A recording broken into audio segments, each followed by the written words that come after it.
Welcome to Hearts on Fire Encounter 5. We all desire or long for something. Pilani Masikane explains how God speaks to us through our desires. In the general Christian context, the word desire has unfortunately earned a definition that is not necessarily savory.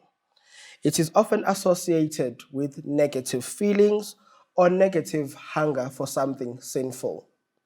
However, in the Ignatian vocabulary, the word desire refers to something much deeper.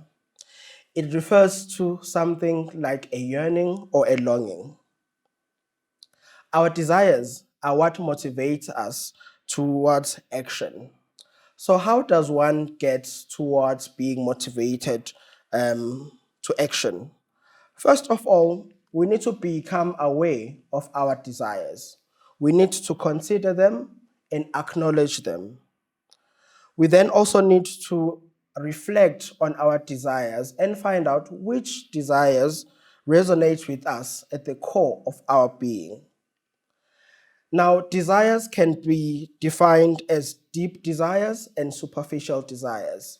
Superficial desires can be defined as simple wants or need, something like the need to be satisfied, the need for food, the need for water when one is thirsty. Some desires are deep desires, and those are desires that are meaningful and they are usually close to a person's heart.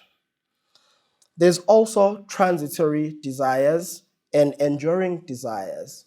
Transitory desires are those desires that can be with us for a relatively short time, whereas enduring desires are desires that are with us for most of our lives. They speak to us in the long term, and they generally are what is close to our hearts. Now, it is very difficult to find out what our deepest desires are as people because quite often they are hidden away in the rubble of persistent needs and wants. But amongst all of that, there are deep desires that God has placed in us. And those deep desires reflect who God has created us to be.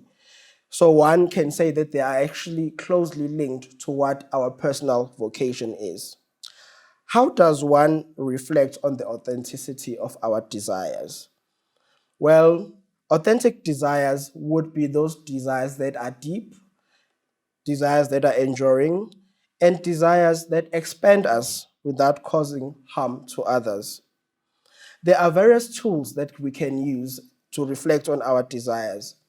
The examine can be used as a tool that we can use daily to sift through our desires. It is also through the examine that we can understand whether are our desires life-giving?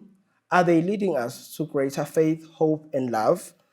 Are they leading us closer to God, or are they leading us away from God? As we use the examine quite often and we understand who we are as people and we understand what desires are at the core of our being, we will find that our deepest desires will always be those that are creative and giving us a lot of freedom.